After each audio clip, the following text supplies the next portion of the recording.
تک پہنچے گی کبھی نہیں. وہ کیا کہ وہ سمجھتا ہے یہ گرد اور غبار ہے, میں نکل جاؤں گا یہ بیٹھ جائے, یہ غبار یہاں ہی رہنا ہے, میں نے آگے جانا ہے. فرماتے ہیں اگر کامیاب ہونا ہے تو ان چیزوں کا کیا کرنا, ان پر دھیان نہ دینا, منزل کو ٹارگٹ کرنا کہ میں نے وہاں پہنچنا ہے. یہ گرد اور غبار جو ہے کہ یہاں ہی رہ جائے گا, آپ اپنی منزل پہ پہنچ جائیں گے. اور اگر اس گرد اور غبار کو روکنے کے لیے کھڑے ہوگے تو جب تک رکے رہو گے تو گرد اور غبار بھی رکا رہے گا. جیسے سفر شروع کرو گے یہ پھر سے اٹھ جائے.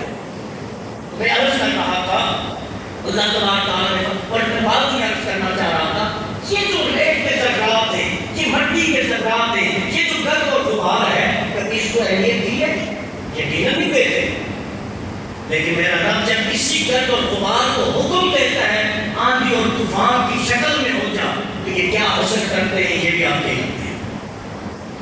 یہی پانی, یہی سمندر, سیر اور تفریح کے لیے ہم اوپر جو ہے وہ کشتی اور بوٹس کے ذریعے سفر کر رہے ہوتے ہیں, اور اسی کو جب رب حکم دیتا ہے تو یہی سونامی بن جاتا ہے, کوئی چیز نہیں پھیلتی. یہی بارش جس کے لیے ہم دعائیں کرتے ہیں کہ یا اللہ کرم کی اور رحمت کی بارش نازل فرما, جب یہ برستی ہے تو جب تھل ہو جاتا ہے. ہر طرف ایک رونق, پودے, پتھر, مٹی, ہر چیز خوشی کا اظہار کر رہی ہوتی ہے. انسان تو انسان ہے, لیکن میرا رب جب کسی کو طوفان بنا دیتا ہے تو سب کچھ غرق ہو جاتا ہے, پتہ بھی نہیں چلتا. وَهُوَ عَلَىٰ كُلِّ شَيْءٍ قَدِيرٌ. یہ وہ رب ہے جو ہر چیز پر قادر ہے. بڑے بڑے سلما اس دنیا میں آئے جو کہتے تھے کہ ہمارے بغیر یہ دنیا چل نہیں سکتی. دوستو وہ مٹی کے نیچے چلے گئے, دنیا ان سے بہتر چل رہی ہے. اگر کسی کے ذہن میں آج خیال ہے کہ اس کے بغیر یا میرے بغیر یہ دنیا کا نظام چل نہیں سکتا, کل وہ مٹی کے نیچے ہوگا اور دنیا کا نظام اس سے بھی بہتر چلے گا. کیوں کہ دنیا کا نظام اگر کوئی انسان سمجھتا ہے کہ اس کی وجہ سے چل رہا ہے تو اس سے بڑا احمق اور بے وقوف کوئی نہیں ہے. دنیا کا رب نظام میرا رب چلاتا ہے, اور جیسا وہ چاہتا ہے ویسا ہی چلتا ہے.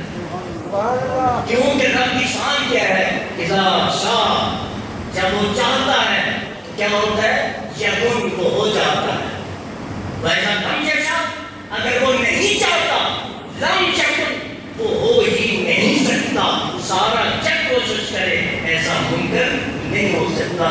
تو دوستو آج کی ساری گفتگو کا جو خلاصہ میں آپ کی خدمت میں عرض کرتا ہوں کہ اسلام رحم دلی کا مذہب ہے, اسلام محبت کا دین ہے, اسلام امن کا